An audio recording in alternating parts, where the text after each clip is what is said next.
Ed eccoci negli uffici della CNA regionale per parlare di artigianato, un settore che nel corso del 2018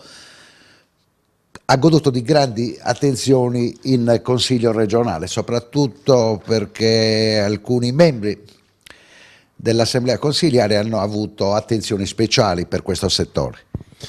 Sì, questa fase conclusiva della legislatura, il tema dell'artigianato e della crisi della minore impresa è stata al centro del dibattito politico e dopo molti mesi nella quale anche inascoltati abbiamo sollevato, diciamo, un grido d'allarme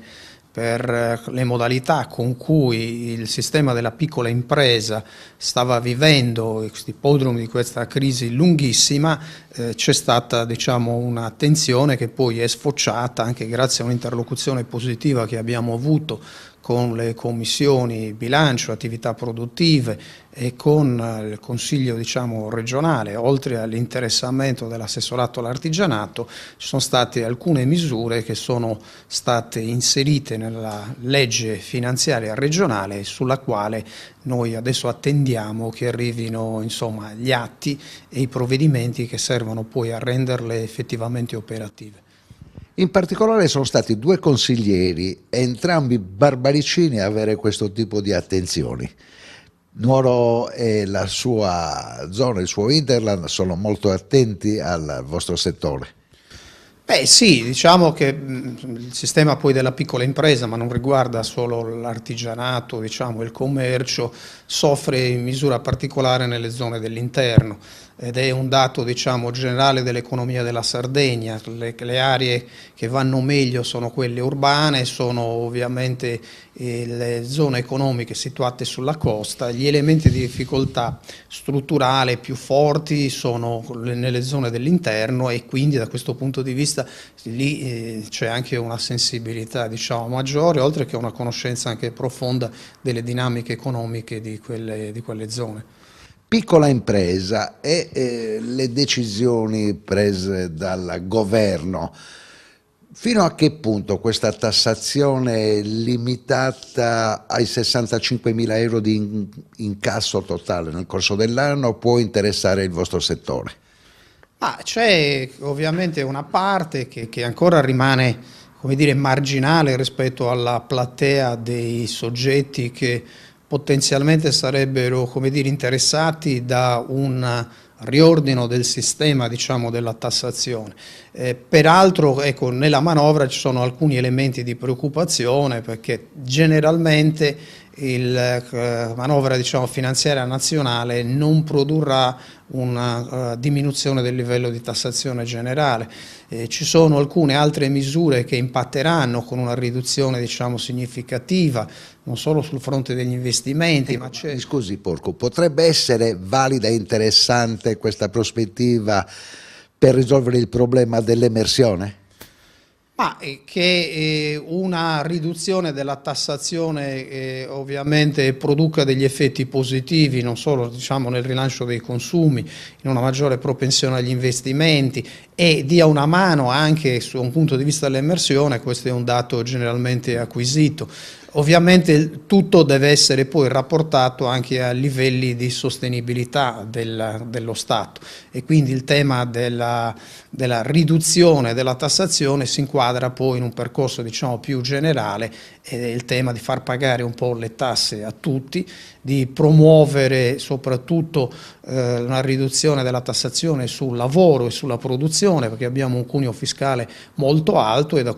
su questo versante molto rimane ancora da fare. Dicevo che ci sono alcune misure che destano preoccupazione, la riduzione degli investimenti nell'ultima versione della manovra, anche una riduzione delle risorse sui fondi strutturali e la preoccupazione che poi questi tagli penalizzino soprattutto il meridione d'Italia. Riflessioni di CNA sull'argomento di grande attualità già da ieri. Praticamente oggi, primo giorno lavorativo, chi fa impresa e deve farsi pagare il suo lavoro dovrà fare la fattura elettronica. Sì,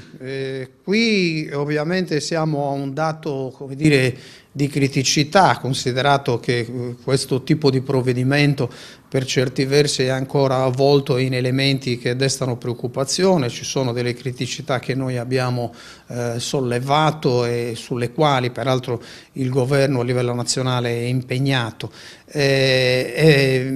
vero che ci sarà una fase di transizione, quindi non sanzionata, e dal governo stanno arrivando segnali di attenzione per capire anche le modalità con cui questo provvedimento possa essere reso più fruibile, più digeribile, più assimilabile, soprattutto da un punto di vista delle imprese di piccola dimensione, perché inevitabilmente questo è un provvedimento che non farà che incrementare gli adempimenti, gli obblighi, i vincoli con tutti i costi che questo inevitabilmente comporta, soprattutto per i soggetti più deboli. Fino a che punto le organizzazioni di categoria possono aiutare gli iscritti, i soci, a andare con più soluzioni nel risolvere questo problema? Ma intanto ovviamente da questo punto di vista noi, i nostri uffici propongono e gestiscono, diciamo, le contabilità e i servizi, propongono un servizio a tutto tondo che non solo offre delle soluzioni e dà delle risposte da un punto di vista dell'operatività e dell'efficienza al sistema delle imprese che noi assistiamo, ma questo servizio poi può essere anche utilizzato dai nostri soggetti e dalle nostre imprese nei confronti dell'utente finale che ha diciamo delle difficoltà a confrontarsi con questa misura. Quindi offriamo un servizio a tutto tondo che è in grado ovviamente di mitigare le difficoltà, i problemi, le rigidità che questo provvedimento si porta appresso. Questo servizio vale anche per quel che riguarda l'aiuto a tutti quelli che in questo momento hanno bisogno di un ISEE?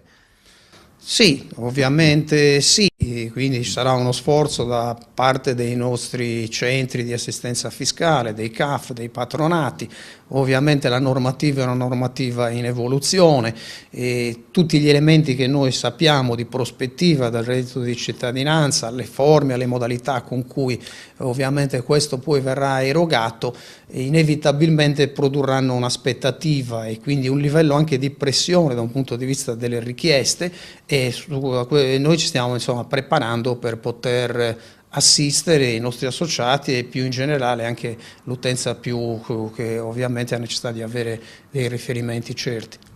In questi giorni sta prendendo corpo la formulazione di un reddito di cittadinanza con l'intervento delle imprese che potrebbero acquisire questo reddito e fare da scuola per chi vuole lavorare. Sì, sono gli ultimi sviluppi di un provvedimento che ancora non è scritto, ufficialmente non è noto e non è conosciuto, ma si parla di una misura nella quale le imprese verranno coinvolte e alle quali verrà riservato con degli elementi di ponderazione diversa a seconda del tipo di coinvolgimento. Passiamo dalla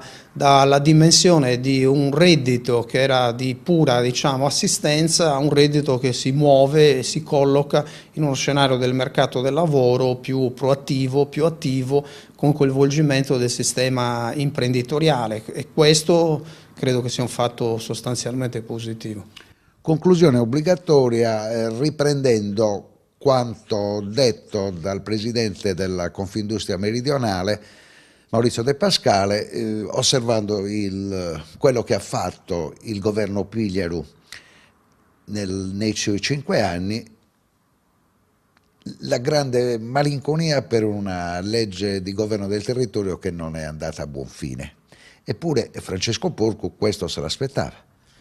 Sì, diciamo che questa legislatura si chiude con due grandi incompiute che inevitabilmente dovranno essere messe al centro della nuova maggioranza di governo. Da un lato il tema del riordino e della riforma della regione e quindi il sistema delle partecipate, delle agenzie regionali, di una regione che deve essere ricostruita e riconfigurata come soggetto di indirizzo, di programmazione, di controllo, ma non certo di assistenza. Quindi il grande tema della sussidiarietà, del riordino anche del sistema istituzionale e amministrativo con un ruolo più forte delle autonomie locali. E dall'altro abbiamo appunto il fatto che serve e assolutamente necessaria una legge di riforma del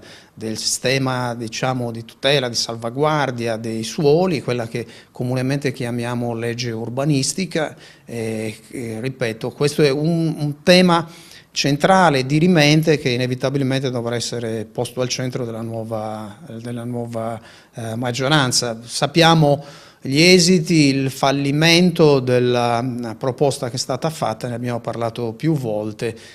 Questa è una legge che deve essere fatta nei primi 2 anni di legislatura, diversamente le pressioni, i condizionamenti sono troppo forti, a maggior ragione se poi il tutto si cerca di chiuderla nel pieno della campagna elettorale, come è avvenuto stavolta.